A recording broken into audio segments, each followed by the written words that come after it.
Welcome back to Cinema Coche. I'm Zachary Shade, joined as always by Ken, aka the Cynical Media Troll. Hello. And today we saw 1917. We did. Which was also about the average birth date of most of the people in the theater. There's so many fucking old people, Jesus. I was going to make a joke if I disliked the movie, but I didn't, where it would be the approximate runtime was 1917. Wow. It's a good movie, though, so I can't do that joke. 1917 was a new movie directed by Sam Mendes. I don't know who the hell that is. I think he did one of the James Bond movies with Daniel Craig, if I'm not mistaken. Oh, okay. I think he just made a whole bunch of Oscar fart movies that you may like. I don't know. But yeah, it was not really a war movie, I'd say, more than it was a story that took place during World War One. Yes. Basically, it was one shot, pretty much. You want to get, like, all nitpicky about it. You can see where the camera cuts are, but... It's still insanely impressive. Yeah, I think they pulled it off very well. And so it takes place over, probably 12 to 16 hours, something like that. At least a 24-hour period, because there is a spot where he blacks out. Yeah, One of the characters blacks out, I should say, because don't want to spoil anything. Yeah, I'm going to try not to talk about individual scenes, because the way that it's shot, following the main characters, it just, like, it's linear, so anything that you talk about as far as a scene goes is a spoiler, pretty much. Yeah, I would agree with that. Yeah, that was security. Oh, cool. There's just green flashing in the background. They're going to kick us out. But, no, to me, I thought of, like, The Revenant first thing when I was watching this movie. I don't know if you've ever seen that with Leonardo DiCaprio. Yeah. And that did a lot of one-shot stuff, too. And the funnier thing is The Revenant has a lot more action, I guess, going on. There's a lot more weird, like, shit going on in that. But this movie, what's great about it is it allows you to feel like it's World War One. Like, it literally, the amount of time that went into set design and to keep all those shots and the actors to memorize everything. To, like, yeah, you're definitely there in the trenches. Right. Like, you're not watching it, and that's something to go along with. It's not a war movie. There's no big battles, particularly big gunfights, shoot 'em up. Like, it's not an action movie at all. Your main characters never become Rambo or anything like that. It's a lot more sad, and I don't want to say pathetic, but that's kind of war itself. Yeah, it's definitely kind of just a sense of despair and hopelessness almost.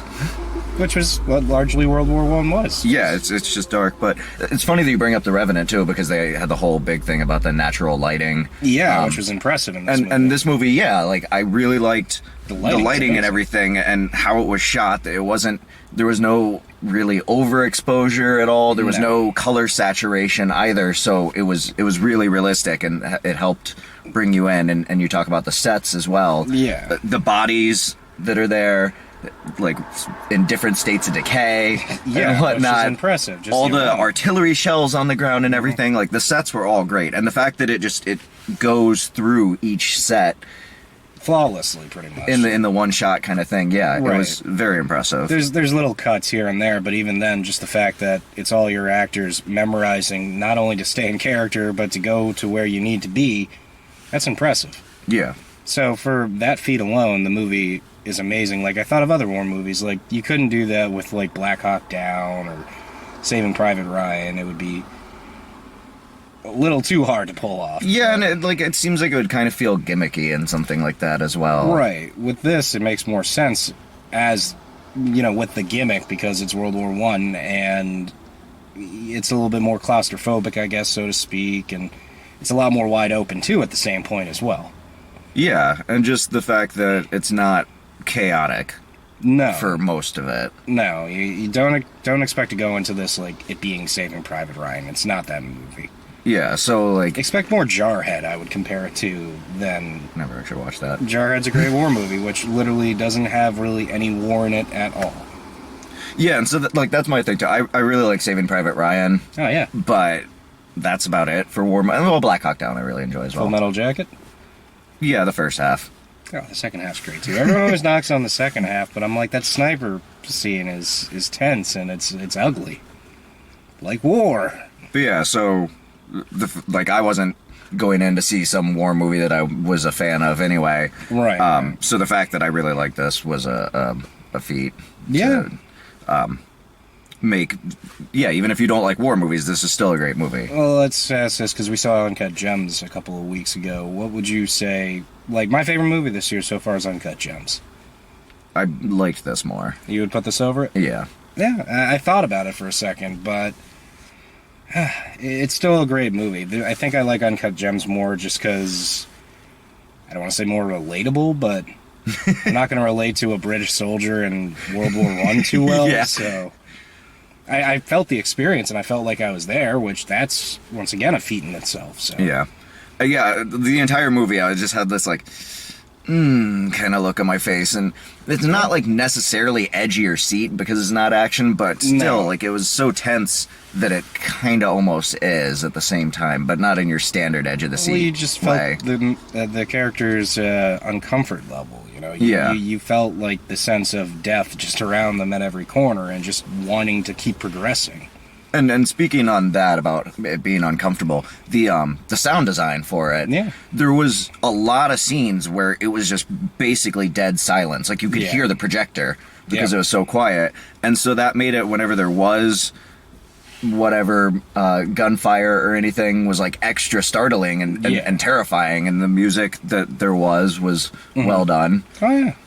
And then it actually, like, evoked emotions because there was so much just... Well, and I think when those scenes happen, when there is actual gunfire, it's more warranted, and it's, you know, it does leave more of an impact because it's not consistent the whole way through the thing.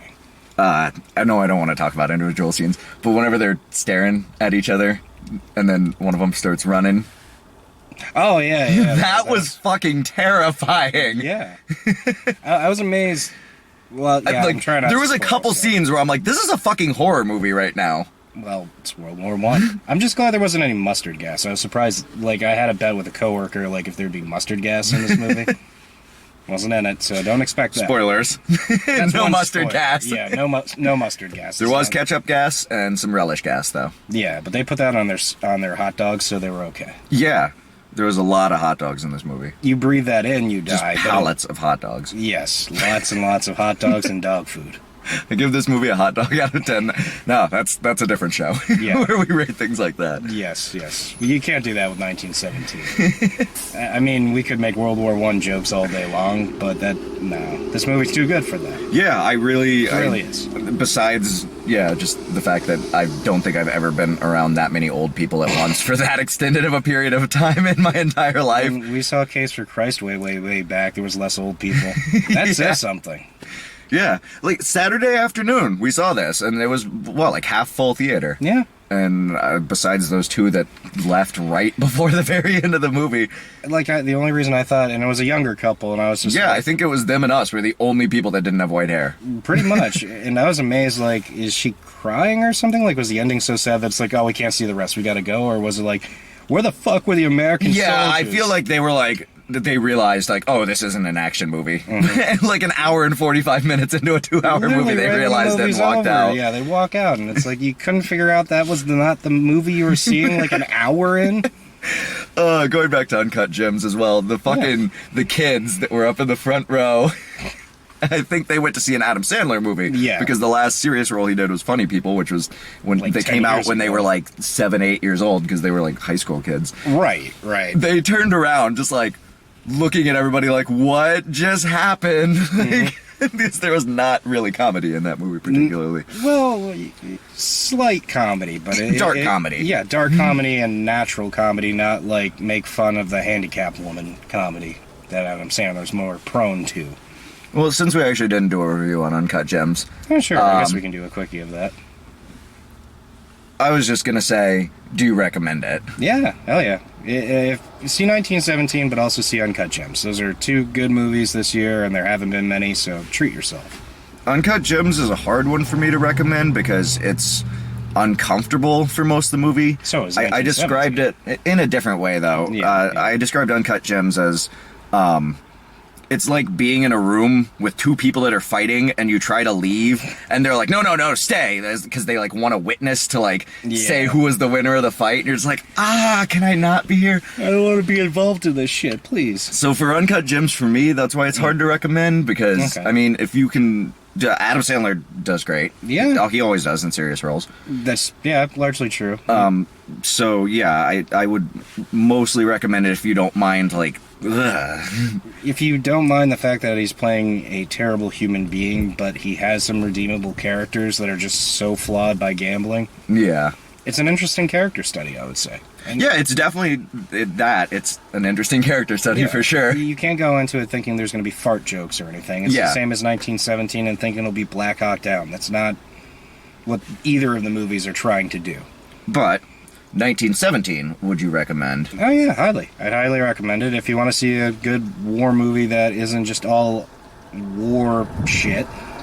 I mean, it is war shit. I don't know, but it's but really good it's not. It's not an action movie. No, and it's unique and the actors in it, which is really only two actors. There's like a cameo by more or less Albert Finney, and I think there's another cameo by Doctor Strange, Benedict Cumberbatch. I'm not making that up. That's what his female fans are called. They're called Cumberbitches. I guess I believe you. I'm not even joking. That's the thing. He's got Cumberbitches. But, yeah, no, it's a really good movie. It's well acted, well shot. What else are you going to see? Trolls 2? No, go see 1917. Don't insult your brain. Yeah, I definitely... the only person that I wouldn't recommend 1917 to is if you have a really short attention span. Or if you don't and it's not even that it's a boring movie, but and it's not even really slow either, particularly. But it is just mostly walking. A couple people, and so there's not a whole lot of interaction going on between like large groups of people. It's not an action movie, but it's still like it's a fantastic movie, and I think that everybody should see it.